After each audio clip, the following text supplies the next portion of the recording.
Hi there, friends. Well, today what we're going to do is we're going to talk about succession planting. And as you can see here, we have a great number of little cups here. We've got a whole bunch of stuff we're planting.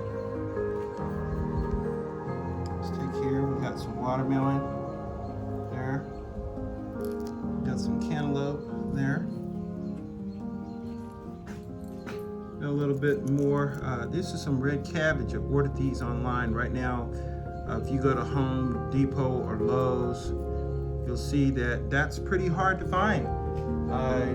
Just basic things like red cabbage. Over here we got some corn.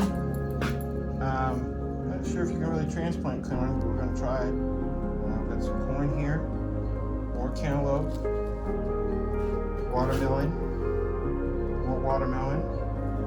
Okay, so we got these are jubilees. They're planted about maybe half an inch beneath the soil. Some people will tell you that you can do it an inch. I like to plant mine like a half an inch down. These cantaloupe are barely covered. They're about maybe a quarter inch, eighth of an inch. Okay, and these corn is maybe about an inch down. Just not really that far. And this red cabbage, and they barely cover those. The seeds are so small. Just to give you an idea, here you can see some cantaloupe seeds. If I zoom in on that, you can see some cantaloupe seeds that haven't been covered yet. So let's just go ahead and see how we do this. Let's go ahead and just cover a few of them up. It's not a big deal. I just kind of mix it in. That's that. Let's do another. So here we are. See a couple, I'll just punch them down in there. Punch it down in there. There's no real science to this. If I water these and I see that a couple aren't covered, what I will do is I will come back and just put a little extra dirt on there. I do think it's a good idea to water them in. Here's some seeds there. Let's poke them down in there. You'll see a lot of different people do it a lot of different ways. Some people take a screwdriver or something, push them down in there. Me, I just poke a little hole with my finger and then cover it up a little, pat it a little. Hole there, pat them a little, pull from the outside, pat that, and there we are. Cantaloupe, all planted. So when you really think about this, if we were to actually talk about how much watermelon, the average watermelon you get from the store, or if you were to pick up one from your farmer's market, it's just filled with seeds. And if you take 4 seeds and put in one of these cups, one watermelon is really, 1 or 2 watermelons is enough to just really, do 1/10 of an acre. This right here, when we start looking at how much watermelon this is, there's 2, 4, 6, there's 12 plants right here in this one little set here. And as you can see, if I come over, here I've got 3 sets of these, 3 sets of watermelon. Okay, now my understanding is that watermelon plants make about maybe 2 watermelons per plant. So you can just imagine, hey, if there's 12 there, and 12 here, what we're looking at here is that's 36 plants. So if we even get the 2 watermelons per plant, that's 72 watermelons. Not a whole lot of work went into it. There's some prep you might want to do to your soil first. You want to make sure it's high in nutrients, nitrogen. I recommend just adding some manure of some type, chicken manure, horse manure, to your soil, roughly down to about 1.5 inches, 2 inches if you can. I like to buy my manure by the truckload. And after you've done this, you spread it and just till it in. Just till it in with your tiller or with a hoe. Some people would like to take this manure and put it in mounds. That is a more efficient way of doing it. But however you choose to do it, it's not hard to do. I do like to wet my plants with a spray bottle, but I come back with a good deal of water and water each plant fully. Usually with a spray bottle like this of some sort, I'll do maybe 20 squirts. 7, 8, 9, 1, 2, 3, 4, 5, 6, 7, 8, 9, 10. And per cup. And that way I know I'm putting equal amounts of water. Another thing you can do is just wait for the rainwater. 4, 5, 6, 7, 8, 9, 10.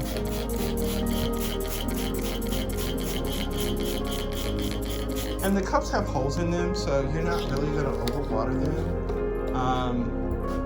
The danger of that is if you have cups that do not have holes. But most of these pre-done cups will have the holes in them.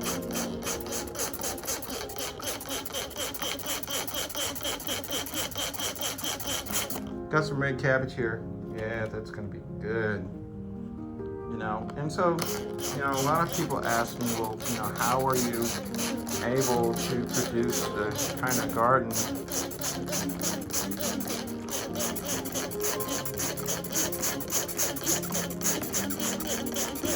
that you have? And I tell them it's not all done in one day.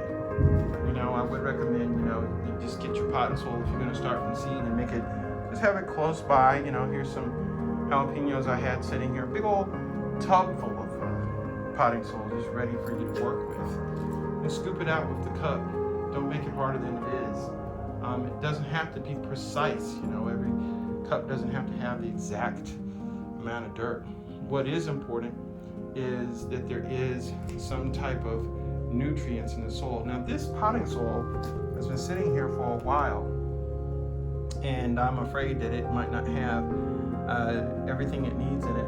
I did try to take a little bit of manure, put it inside and mix it, but just in case, let's take a little walk.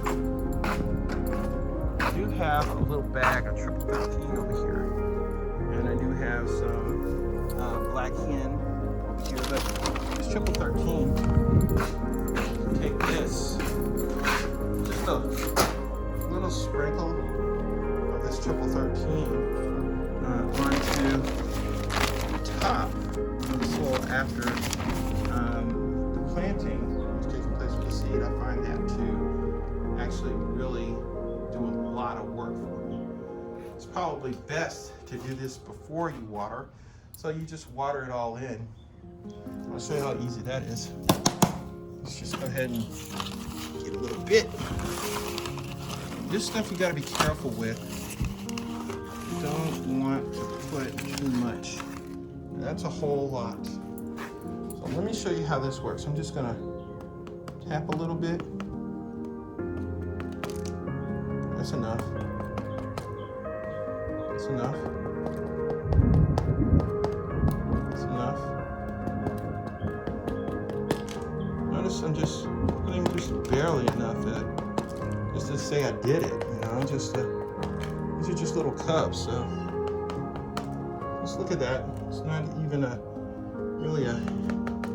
maybe a half a teaspoon, maybe. And this is not rocket science. more.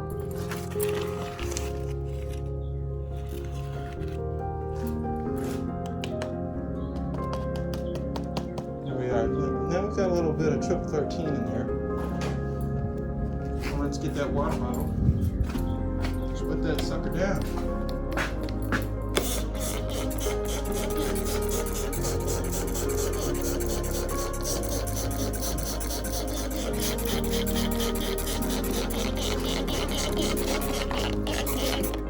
I'm getting tired, ain't you? Okay, no big deal. Okay.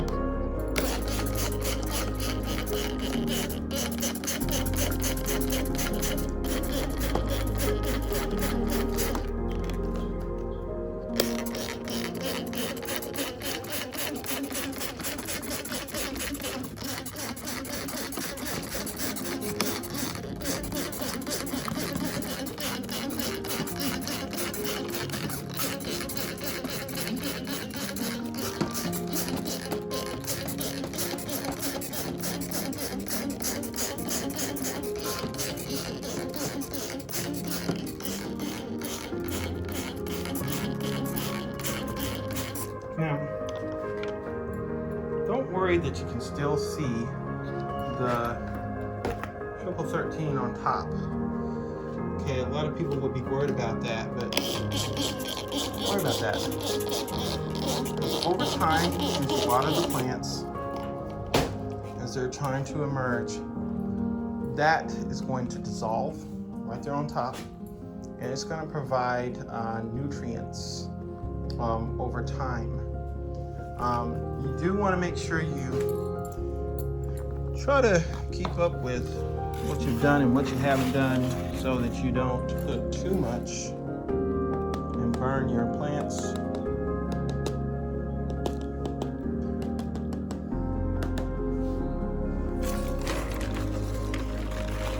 But this time of year, right now it's July, and it's just really not going to take a whole lot to get these plants started.